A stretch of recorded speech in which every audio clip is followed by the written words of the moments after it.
Hello hello everyone, कैसे हैं आप सब लोग। आज हम अपने नंबर सिस्टम की सेकंड क्लास स्टार्ट करने जा रहे हैं और आज का जो हमारा टॉपिक है that is classification of numbers. पिछली क्लास में हमने कुछ टाइप्स पढ़े थे नंबर्स के, आज हम उन्हें अलग तरीके से कुछ क्लासीफाई करेंगे। ठीक है, और टोटल आज की क्लास में हमारे को 6 क्लासिफिकेशंस पढ़नी है जिसमें हम नंबर्स को बांट सकते हैं। सबसे पहला जो हमारे को पढ़ना है वो ये है कि नंबर्स को हम क्लासीफाई कर सकते हैं as even and odd numbers. ठीक है, सेकंड हम उनको क्लासिफाई कर सकते हैं एज प्राइम नंबर्स। ठीक है, अब ये क्या होते हैं एक एक करके हम इनको बहुत ज़्यादा डिटेल में अभी डिस्कस करने वाले हैं। उसके बाद हम बात करेंगे कंपोजिट नंबर्स क्या होते हैं उसके बारे में, और उसके बाद हम लोग आगे बढ़ेंगे और बात करेंगे को प्राइम नंबर्स के बारे में। ठीक है, फिर उसके बाद आज की क्लास में हम बात करेंगे परफेक्ट नंबर्स के बारे में कि ये क्या चीज़ होती है, और उसके बाद हम लोग बात करेंगे आर्मस्ट्रॉन्ग नंबर्स के बारे में। किनके बारे में? आर्मस्ट्रॉन्ग नंबर्स के बारे में। ठीक है, तो इन सबको आज की क्लास में हमारे को डिस्कस करना है, यही हमारा आज का एजेंडा है। ठीक है, पर इन सबको डिस्कस करने से पहले मैं आपसे थोड़ी सी कुछ बात करना चाहता हूँ। आज हम बहुत ज़्यादा इस्तेमाल करेंगे एक वोकैबलरी का, और वो वोकैबलरी है फैक्टर। क्या है? फैक्टर। फैक्टर को ही हम एक और नाम से जानते हैं, हम उसे कहते हैं डिवाइज़र। ठीक है, अब ये फैक्टर और डिवाइज़र होता क्या है, मैं इसको आपको एक एग्जांपल से समझाने की कोशिश करता हूँ। देखेंगे, मान लीजिए मैंने एक नंबर लिया, सपोज करते हैं 6। अब 6 किस किस नंबर से डिवाइड हो सकता है, वो होते हैं उसके फैक्टर्स या फिर उसके डिवाइजर्स। ठीक है, तो अगर हम 6 को 1 से डिवाइड करते हैं तो रिमाइंडर 0 आएगा। ठीक है, अगर हम 6 को 2 से डिवाइड करते हैं तो रिमाइंडर 0 आएगा। अगर हम 6 को 3 से डिवाइड करते हैं तो रिमाइंडर 0 आएगा। और अगर हम 6 को 6 इटसेल्फ से डिवाइड करते हैं तो रिमाइंडर 0 आएगा। ठीक है, तो फैक्टर या डिवाइजर का मतलब क्या होता है कि the numbers that leave no remainder upon division. ठीक है, ये ऐसे नंबर्स हैं that leave no reminder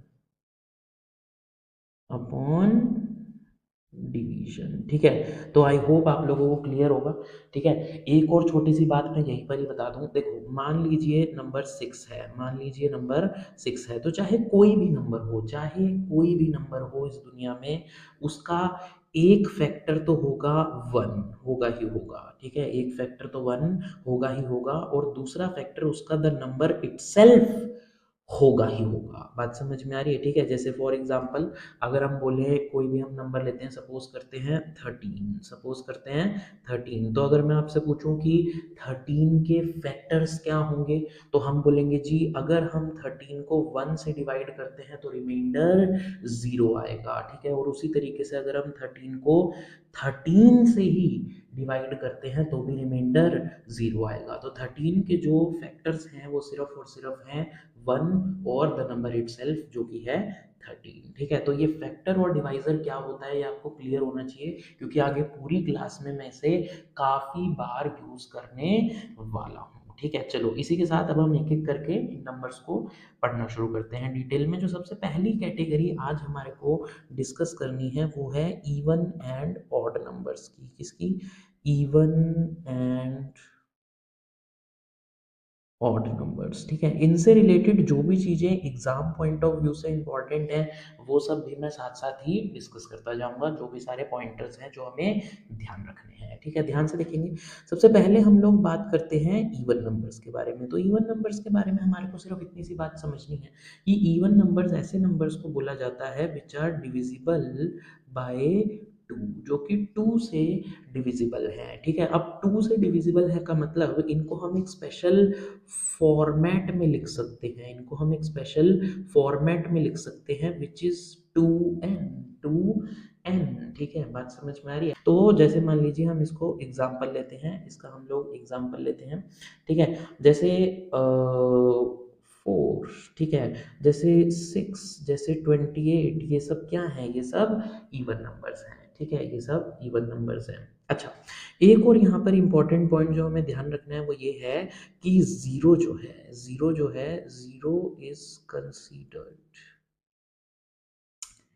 even number. ठीक है, ज़ीरो जो है उसको हम इवन नंबर कंसीडर करते हैं। ठीक है, अब इसके बाद हम लोग बात करते हैं ऑड नंबर्स के बारे में। ठीक है, अच्छा, इवन नंबर ऐसे नंबर थे जो कि टू से डिविजिबल होते हैं, लेकिन ऑड नंबर बिल्कुल इसके अपोजिट होते हैं, ऐसे नंबर्स जो कि डिविजिबल नहीं हैं, जो कि नॉट डिविजिबल बाय टू हैं। अब इनको लिखने का भी एक फॉर्मेट होता है, इनको लिखने का भी एक फॉर्मेट होता है। देखो, इवन नंबर्स के लिए हमने इस्तेमाल किया था 2n, तो इनको हम लिख सकते हैं 2n+1, क्योंकि इन नंबर्स को जब भी 2 से डिवाइड किया जाएगा तो रिमाइंडर 1 रह जाएगा। ठीक है, जैसे हम एक इसका एग्जांपल लेते हैं। सपोज कीजिए मैंने बोला 3, सपोज कीजिए मैंने बोला 7, सपोज कीजिए मैंने बोला 95। ठीक है, ये सब जो हैं ये सब क्या हैं, ऑड नंबर्स हैं। ठीक है, तो हमारे को इवन और ऑड नंबर्स के बारे में इतनी ही बात जाननी थी। ठीक है, अब हम अपनी अगली कैटेगरी पे चलते हैं। अब हम अपनी अगली जो हमारे को आज कैटेगरी डिस्कस करनी है, क्लासिफिकेशन, उसके बारे में बात करते हैं, जो कि है प्राइम नंबर। क्या है जी, प्राइम नंबर। अब ये प्राइम नंबर बड़ी ही प्यारी चीज होते हैं, जरा इनको ना ध्यान से समझेंगे। देखो, प्राइम नंबर कोई भी ऐसे नेचुरल नंबर होते हैं। नेचुरल नंबर क्या है, पिछली क्लास से याद है ना, 1 2 3 4। ठीक है, प्राइम नंबर कोई भी ऐसे नेचुरल नंबर होते हैं जिनके केवल दो फैक्टर होते हैं। अब ये फैक्टर क्या है, अरे अभी थोड़ी देर पहले डिस्कस किया। ठीक है, कि जिनसे उनको डिवाइड करने पर रिमाइंडर 0 आए। ठीक है, तो प्राइम नंबर क्या होते हैं, ऐसे नेचुरल नंबर्स। ठीक है, ऐसे natural numbers which have only two factors. ऐसे नेचुरल नंबर जिनके केवल और केवल दो फैक्टर होते हैं। अब ये दो फैक्टर होते कौन कौन से हैं, इसमें से एक फैक्टर तो हमेशा होता है 1। क्या होता है, 1। और दूसरा होता है नंबर इटसेल्फ। ओए होए होए होए, बात समझ में आई कि सिर्फ एक 1 जो है इनका फैक्टर होता है, और एक जो वो नंबर खुद है वो। ठीक है, जैसे अगर मैं एग्जांपल के लिए देखूं, अभी हमने थोड़ी देर पहले भी डिस्कस किया था वैसे, पर अगर मैं एग्जांपल के लिए देखूं, सपोज करते हैं 5। ठीक है, अब 5 जो है वो किस किस से डिवाइड होने पर 0 रिमाइंडर देता है, तो हम बोलेंगे 1 से और हम बोलेंगे 5 से। ठीक है, तो इसके केवल दो ही फैक्टर्स हैं, एक तो 1 और एक नंबर इटसेल्फ, जो कि नंबर इटसेल्फ यहाँ पर क्या है, 5। ठीक है, तो इसके और भी काफी सारे एग्जांपल हो सकते हैं, जैसे 2, जैसे 3, जैसे 5, जैसे 7, जैसे 23, जैसे 13 एटसेट्रा। ठीक है, बहुत सारे होते हैं, लेकिन इधर यहाँ पर हमारे को कुछ कुछ इंपॉर्टेंट बातें, कुछ कुछ इंपॉर्टेंट पॉइंट्स डिस्कस करने हैं। सबसे पहली बात जो हमारे को समझनी है वो ये है कि टू जो है, जो टू है, सबसे पहली बात तो ये स्मॉलेस्ट प्राइम नंबर है। क्या है ये, स्मॉलेस्ट प्राइम नंबर है। और दूसरा इसके बारे में हमारे को ये समझना है कि ये ओनली इवन प्राइम नंबर है। सिर्फ इकलौता ये ऐसा इवन नंबर है जो कि प्राइम भी हो, क्योंकि इसके अलावा जितने भी इवन नंबर्स हैं उनका एक फैक्टर 2 होता ही है। बात समझ में आ रही है। ठीक है, it is the only even prime number. ठीक है, ये सिर्फ इकलौता ऐसा नंबर है जो कि इवन भी है और प्राइम भी है। ठीक है, और साथ ही साथ हमारे को 2 के बारे में अगली बात क्या समझनी है कि वो स्मॉलेस्ट प्राइम नंबर भी है। ठीक है, तो ये चीजें हमारे को ध्यान में रखनी है। ठीक है, अच्छा, एक छोटी सी बात और, हालांकि वो मैं अगले वाले के अंदर भी डिटेल में बताऊंगा, वो ये है कि जो 1 है ना, जो नंबर 1 है उसको हम प्राइम कंसीडर नहीं करते। ठीक है, 1 is not a prime number. अच्छा, आप में से कोई मुझे इसका लॉजिकल एक्सप्लेनेशन देना चाहेगा कि हम 1 को प्राइम नंबर कंसीडर क्यों नहीं करते? देखो, इसका राज छुपा हुआ है प्राइम नंबर की डेफिनेशन में। इसी वजह से थ्योरेटिकल एस्पेक्ट को अच्छे से समझना भी इक्वली इंपॉर्टेंट है। देखेंगे, देखो हमने क्या समझा प्राइम नंबर्स के बारे में, कि ऐसा नेचुरल नंबर जिसके दो फैक्टर हों। कितने फैक्टर हों, दो फैक्टर हों, एक तो 1 और एक नंबर इटसेल्फ। अच्छा, चलिए हम एक काम करते हैं कि हम ना 1 के फैक्टर निकालते हैं। तो 1 का एक तो फैक्टर हुआ 1, दूसरा दूसरा तो है ही नहीं। और हमने डेफिनेशन में क्या पढ़ा था कि ऐसे नेचुरल नंबर जिनके कम से कम दो फैक्टर तो होने ही चाहिए, एक वन और एक नंबर इटसेल्फ। लेकिन वन के केस में वन भी वही है और नंबर इटसेल्फ भी वही है, ठीक है। तो इस वजह से हम उसे प्राइम नंबर कंसीडर नहीं कर सकते। मेरे को उम्मीद है बात समझ में आ गई होगी। प्राइम नंबर्स के बारे में हमारे को इतनी ही बात डिस्कस करनी थी। अब हम इससे अगली क्लासिफिकेशन पर चलते हैं, जो कि है हमारे कॉम्पोजिट नंबर्स। क्या है हमारे कॉम्पोजिट नंबर्स। अच्छा, चलो कॉम्पोजिट नंबर्स के बारे में समझेंगे, बड़े ही इजी होते हैं। हमने प्राइम नंबर्स के बारे में ये जाना कि वो ऐसे नेचुरल नंबर होते हैं जिनके सिर्फ दो फैक्टर होते हैं, एक तो वन और एक नंबर इटसेल्फ। लेकिन कॉम्पोजिट नंबर ऐसे होते हैं जिनके दो से ज्यादा फैक्टर्स होते हैं। तो समझेंगे जरा कि natural number with more than two factors, ठीक है। ऐसा नेचुरल नंबर जिसके दो से ज्यादा फैक्टर्स होते ही होते हैं। फॉर एग्जाम्पल सपोज करते हैं मैंने लिया फोर, सपोज करते हैं मैंने लिया फोर। अच्छा, फोर के फैक्टर निकालेंगे, एक तो हो गया बाबू वन, वन तो सबका होता ही है, ठीक है। उसके अलावा एक टू है और एक नंबर इटसेल्फ, ठीक है। तो हमारे पास टोटल कितने फैक्टर आ गए, वन टू थ्री, यानी कि कितने आ गए, दो से ज्यादा तीन। बात समझ में आ रही है। तो इस वजह से फोर जो है वो क्या है, एक कंपोजिट नंबर है। अच्छा, यहाँ पर भी हमारे को कुछ कुछ इंपॉर्टेंट कंक्लूजन्स याद रखने हैं। सबसे पहला कंक्लूजन ये है कि smallest composite number, smallest composite number हमारी काउंटिंग में है फोर। कौन सा है स्मॉलेस्ट कंपोजिट नंबर, फोर, ये याद रखना है। अगली बात जो हमारे को समझनी है वो ये है कि composite numbers, composite numbers can be even और ऑड, कि जो कंपोजिट नंबर्स हैं वो इवन भी हो सकते हैं और ऑड भी हो सकते हैं। इवन का एक एग्जांपल लेते हैं। सपोज कीजिए मैंने बोला सिक्स, सपोज कीजिए मैंने बोला सिक्स, तो अगर हम सिक्स के फैक्टर्स लिखें तो वो है वन टू थ्री सिक्स, ठीक है। तो इसका मतलब क्या ये कंपोजिट है, हाँ जी बिल्कुल कंपोजिट है, और ये इवन भी है, ठीक है। अब हम एक ऑड नंबर लेते हैं। सपोज करते हैं मैंने लिया नाइन, मैंने क्या लिया, नाइन। क्या नाइन एक ऑड नंबर है, हम इसके फैक्टर्स निकालते हैं, वन थ्री नाइन। बात समझ में आई। तो ये भी क्या एक कंपोजिट नंबर है, हाँ जी बिल्कुल ये भी एक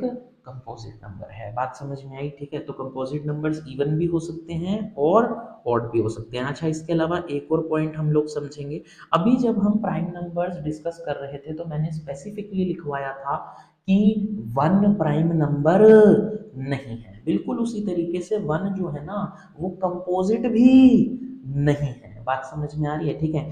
तो one is neither prime nor composite, ठीक है। क्योंकि वन के कितने फैक्टर हैं, सिर्फ एक, ठीक है। और कंपोजिट होने के लिए क्या चाहिए, दो या दो से ज्यादा फैक्टर, ठीक है। तो ना वो प्राइम नंबर की डेफिनेशन को फॉलो कर पाता है, ना कंपोजिट नंबर की डेफिनेशन को फॉलो कर पाता है। इसी वजह से हमें ये ध्यान रखना है कि one is neither prime nor composite, ना तो वो प्राइम है ना ही कंपोजिट नंबर है, ठीक है। ध्यान से समझेंगे इस बात को। चलिए, इसके बाद देखो, इसके बाद जो हमें अगला नंबर टाइप क्लासिफिकेशन डिस्कस करनी है वो है को प्राइम नंबर। पर को प्राइम से पहले ना मैं आप लोगों को एक छोटा सा टॉपिक डिस्कस करना चाहता हूँ, एक छोटा सा थोड़ी सी नई बात डिस्कस करना चाहता हूँ, ठीक है। देखेंगे, हम लोग डिस्कस कर रहे हैं एक दूसरी चीज के बारे में जिसको हम कहते हैं प्राइम फैक्टराइजेशन। क्या कहते हैं, प्राइम फैक्टराइजेशन, ठीक है। हो सकता है आपने इस चीज के बारे में पहले भी सुना हो, पर एक बार इसे ध्यान से समझ लेना जरूरी है कि प्राइम फैक्टराइजेशन का मतलब क्या है। प्राइम फैक्टराइजेशन का मतलब है कि जब हम एक कंपोजिट नंबर को, मेरी बात को ध्यान से सुनना, कंपोजिट नंबर यानी कि जिसके दो से ज्यादा फैक्टर्स अवेलेबल हैं, जैसा कि हमने अभी समझा, ठीक है। प्राइम फैक्टराइजेशन का मतलब है कि जब हम एक कंपोजिट नंबर को तोड़ देते हैं, जब हम एक कंपोजिट नंबर को तोड़ देते हैं into the product of prime numbers. क्या बोला मैंने, थोड़ा समझ में नहीं आया, अभी समझ में आएगा। पहले डेफिनेशन देखेंगे, process of breaking a composite number into the product of prime numbers. ठीक है, जैसा इसको हम एक एग्जांपल समझने की कोशिश करते हैं। सपोज करते हैं हमारे पास एक कंपोजिट नंबर है जो कि है 12, जो कि है 12। अब जरा हम यहाँ पर 12 को हम तोड़ के लिख सकते हैं 6 इंटू 2, क्या बिल्कुल लिख सकते हैं, हाँ जी लिख सकते हैं। यहाँ पर 2 तो एक प्राइम नंबर है, पर 6 अगेन हमारे पास क्या है, एक कंपोजिट नंबर है। तो हम जरा इसको और ज़्यादा तोड़ते हैं, 6 को और ज़्यादा ब्रेक करते हैं। तो क्या 6 को हम लिख सकते हैं 2 इंटू 3 इंटू, ये जो 2 है इसको एज इट इज हम लोग यहाँ पर लेकर आए, ठीक है, ये वाला 2 यहाँ पे। तो ये 6 को हमने लिख दिया 2 इंटू 3। अब ये 2 इंटू 3 के अंदर ये जो 2 है, ये जो 2 है, क्या ये एक प्राइम नंबर है, हाँ जी बिल्कुल एक प्राइम नंबर है। क्या ये एक प्राइम नंबर है 3, हाँ जी बिल्कुल ये भी एक प्राइम नंबर है। तो जब हमने 12 को लिख दिया 2 इंटू 3 इंटू 2, तो हमने क्या किया, हमने एक कंपोजिट नंबर को ब्रेक कर दिया। ब्रेक करके कैसे लिख दिया, प्रोडक्ट ऑफ प्राइम नंबर्स के रूप में। आ हा, मुझे उम्मीद है बात जरूर समझ में आई होगी। ठीक है, चलो, तो ये प्राइम फैक्टराइजेशन एक छोटी सी चीज थी, इसको भी अगर हम लोग समझ लेंगे तो थोड़ी हेल्प रहेगी। ठीक है, चलिए अब हम आज की अपनी फोर्थ क्लासिफिकेशन पर चलते हैं। आज की अपनी फोर्थ क्लासिफिकेशन पर चलते हैं, जिसमें हम बात करेंगे को प्राइम नंबर्स के बारे में। अभी अभी आप बोलोगे कि अभी तो भाई तूने प्राइम नंबर की बात करी थी, अब ये को प्राइम क्या है, अभी समझ में आएगा क्या है। को प्राइम को ही हम एक और नाम से भी जानते हैं, जिसको हम कहते हैं रिलेटिवली प्राइम नंबर। क्या कहते हैं, रिलेटिवली प्राइम नंबर। अब इसका मतलब क्या है, देखो, सपोज करते हैं हमने दो नंबर्स लिए, सपोज करते हैं हमने दो नंबर्स लिए, एक हमने लिया, सपोज करते हैं एक हमने लिया 5, ठीक है, एक हमने लिया 5, ठीक है, और एक और नंबर हमने लिया 6, एक और नंबर हमने लिया 6, ठीक है। तो सबसे पहले हम लोग 5 के फैक्टर्स बनाते हैं। तो 5 के फैक्टर्स हमारे पास आए, एक तो 1 और एक 5, और दूसरी तरफ हमने लिया 6 के हम लोग फैक्टर्स बनाते हैं। 6 के फैक्टर हमारे पास आए, एक तो 1, ठीक है, एक 2, एक 3 और एक 6। तो जब हमने इन दोनों के फैक्टर्स को कंपेयर किया, तो इन दोनों के फैक्टर्स के बीच में केवल एक ही कॉमन फैक्टर था, और वो था 1। तो ऐसे ही नंबर्स को हम कहते हैं को प्राइम नंबर्स। ठीक है, तो को प्राइम नंबर्स की सबसे पहले डेफिनेशन समझेंगे। ठीक है, इफ टू नंबर्स, ठीक है, सबसे पहले समझेंगे, if two numbers have no common factor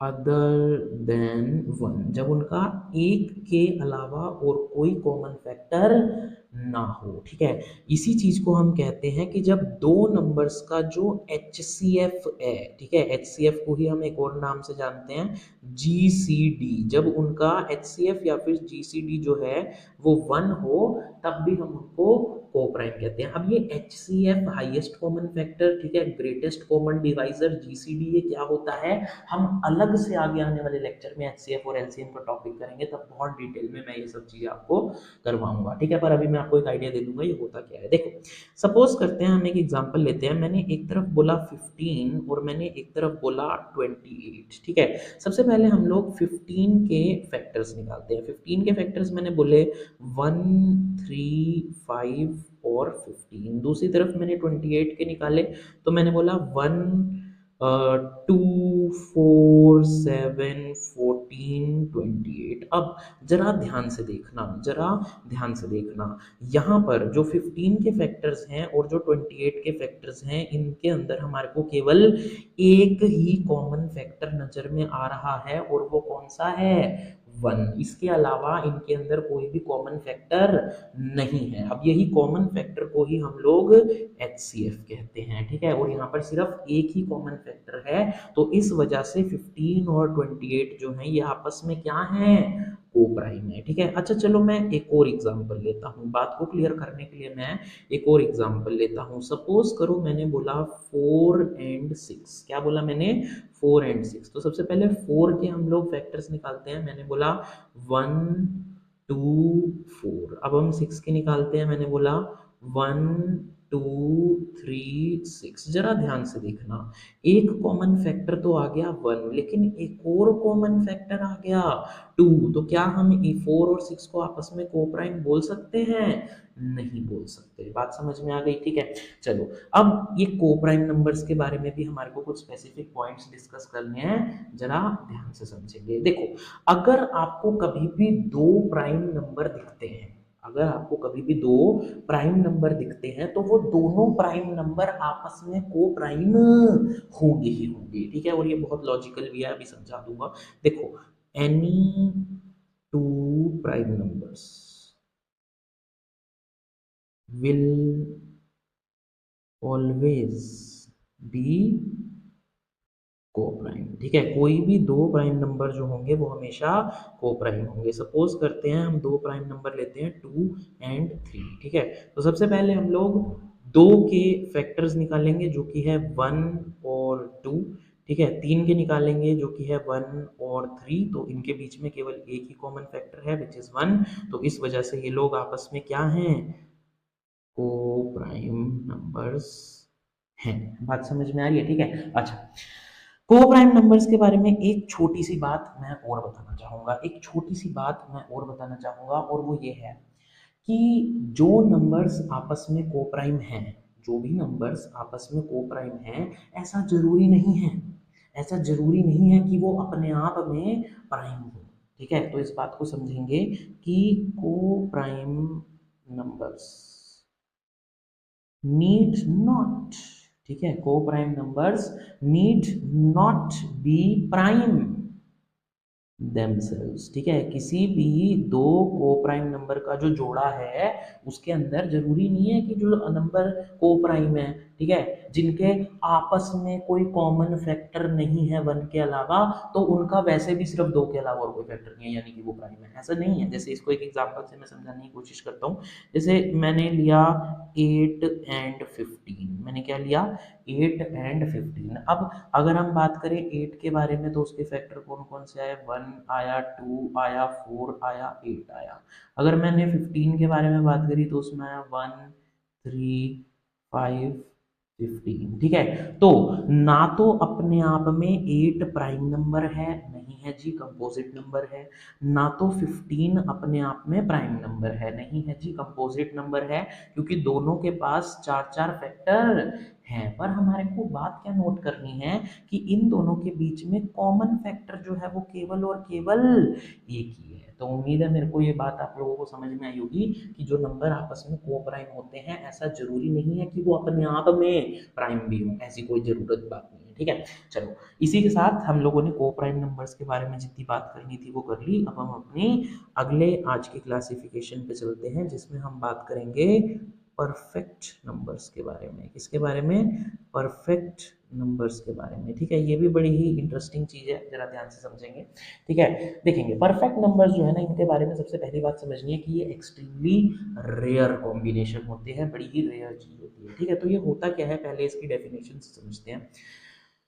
कोई भी ऐसा पॉजिटिव इंटीजर, मेरी बात को ध्यान से सुनना, कोई भी ऐसा पॉजिटिव इंटीजर जो कि अपने डिवाइजर्स के, जो कि अपने डिवाइजर्स के या फिर कह सकते हैं अपने फैक्टर्स के सम के इक्वल हो, एक्सक्लूडिंग इटसेल्फ। अब ये मैंने एक्सक्लूडिंग इटसेल्फ क्या बोला, अभी समझ में आएगा। पहले डेफिनेशन देखेंगे कि a positive integer that is equal to the sum of its divisors excluding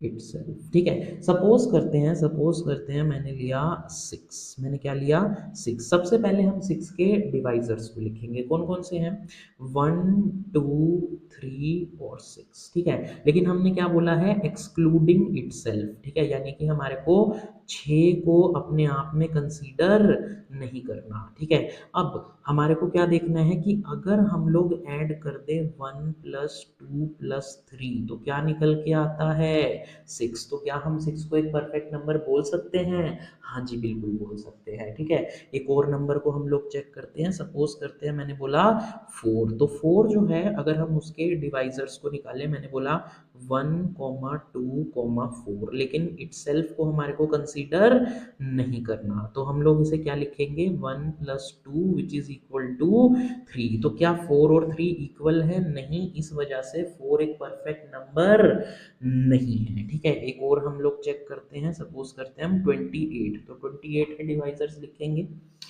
1, 2, 4, 7, 14, 28। ठीक है, लेकिन हमारे को 28 इटसेल्फ को कंसीडर नहीं करना। तो जब हम इन सबको ऐड करेंगे 1 प्लस 2 प्लस 4 प्लस 7 प्लस 14, तो हमारे पास निकल के आएगा फिर से क्या 28। ठीक है, तो ये अपने आप में एक परफेक्ट नंबर है। अच्छा, मैं वैसे ही आपको बता रहा हूँ कि 496 ये भी एक परफेक्ट नंबर है, इंपॉर्टेंट है, थोड़ा याद रखना पड़ेगा। 8128 ये भी एक परफेक्ट नंबर है, ये भी थोड़ा याद रखना पड़ेगा। ठीक है, अच्छा, एक और छोटी सी बात मैं परफेक्ट नंबर्स के बारे में आपको बताना चाहूँगा कि all perfect numbers are even. ठीक है, ये एक ट्रेंड नोटिस किया गया है कि जितने भी परफेक्ट नंबर्स होते हैं वो सारे के सारे इवन होते हैं। बात समझ में आ रही है आप लोगों को? चलिए, तो आज की क्लास के हम लोग लास्ट क्लासिफिकेशन के ऊपर मूव ऑन कर रहे हैं, जिसको हम कहते हैं आर्मस्ट्रॉन्ग नंबर। क्या कहते हैं जी? Armstrong number. और आर्मस्ट्रॉन्ग नंबर को ही हम लोग नार्सिसिस्टिक नंबर भी कहते हैं। अच्छा, नार्सिसिस्ट एक ऐसे इंसान को कहते हैं जो कि बहुत ज़्यादा सेल्फ ऑब्सेस्ड हो। ठीक है, तो ये नंबर भी बहुत ज़्यादा सेल्फ ऑब्सेस्ड है। कैसे, थोड़ा ध्यान से समझेंगे। ठीक है, आर्मस्ट्रॉन्ग नंबर की सबसे पहले डेफिनेशन लिखेंगे, फिर एग्जांपल से आपको उसका मीनिंग समझ में आएगा। ठीक है, a number that is equal to the sum of its digits raised to the power of number of digits. मुझे पता है डेफिनेशन समझ के आपको ज़्यादा बात समझ में नहीं आई होगी, अभी समझ में आएगी। देखो, इस ऐसे नंबर का मतलब क्या है? ऐसे नंबर का मतलब क्या है? सपोज कीजिए हमने नंबर लिया 153, तो सबसे पहले काउंट करेंगे जो 153 है उसमें टोटल कितनी डिजिट्स हैं। उसमें टोटल कितनी डिजिट्स हैं? तो उसमें 1, 2, 3 टोटल डिजिट्स यहाँ पर है हमारे पास 3। कितनी टोटल डिजिट्स हैं?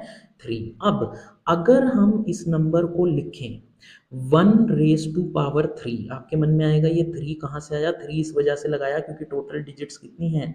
3। फिर मैं ऐड करूँ 5 रेज़ टू पावर 3 और फिर मैं ऐड करूँ 3 रेज़ टू पावर 3, तो आंसर क्या आएगा? ठीक है, 1 रेज़ टू पावर 3 1 ही रहता है, 5 रेज़ टू पावर 3 125 होता है, 3 रेज़ टू पावर 3 27 होता है। तो अगर हम इसे ऐड करेंगे तो हमारे पास फिर से घूम के क्या आ जाएगा?